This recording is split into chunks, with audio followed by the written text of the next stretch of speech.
Our hearts beat to the city streets. We began to feel the fire. We rise like tall buildings as the chemicals, they take us higher. The night's young and it's just begun as she puts her hand in mine. We wanna chase the night, wanna dance to the light, pull the stars from the sky, just two hearts running wild. Never sleep, never stop, as we shout from the top. We're gonna be two hearts running wild.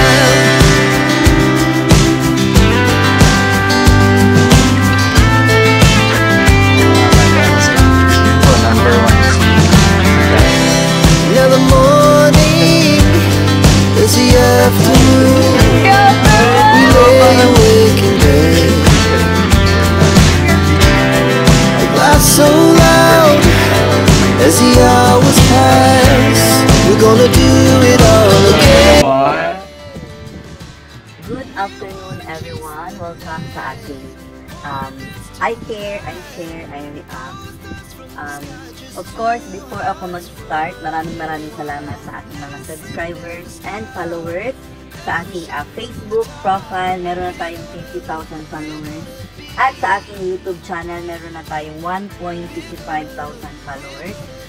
Maraming salamat sa inyo kasi kahapon nag-upload ako and nag-reach na tayo ng 50k sa ating short sa YouTube. At nag-reach na rin tayo ng milestone sa ating upload sa ating main account sa YouTube as well. So maraming salamat sa aking mga followers na nagpa-follow pa rin hanggang ngayon sa akin. So, of course, again, ang ating topic ngayon is all about Catherine Bernardo and Alden Richard. So sila pa rin yung hot topic ngayon natin, no? Kasi spotted pa rin sila at trending pa rin sila ngayon. So, trending sila sa hashtag na CatDen. So, maraming salamat, no, sa mga gustong makinig sa aking mga salita. So, maraming salamat sa mga walang sawang sumusuporta pa rin sa akin. So, proceed na tayo sa topic. Again, guys, wala pa rin tayong contradiction, no? So, hindi naman kasi ako Katniel fans, wala din ako or hindi rin ako fan ni Amin Mendoza at saka ni Alden Richard. So wala tayong comparison sa dalawang love team, no? Sa atin lang is kung magkagustuhan man si Catherine at si Alden, we must respect their decision. So kahit na sabihin natin na they are a love team noon, pero ngayon kasi hindi na din love team sila, kaya hindi na pwedeng i-ano natin na i-same pa rin natin yung perspective natin sa dalawang love team. So dapat i-separate na natin sila, at kung ma-in-love man sila, wala na tayong paki doon kasi mga marites lang tayo.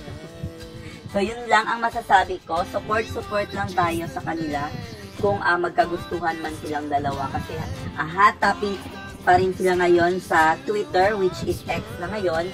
So, hashtag CatDen. So, yun lang ang masasabi ko. Maraming salamat sa mga sumusuporta sa akin, sa aking sponsor from Ireland. Maraming salamat, ma'am. Ma'am Sparkle of Ireland nagpadala sa akin ng 2,000 pesos. Maraming salamat po.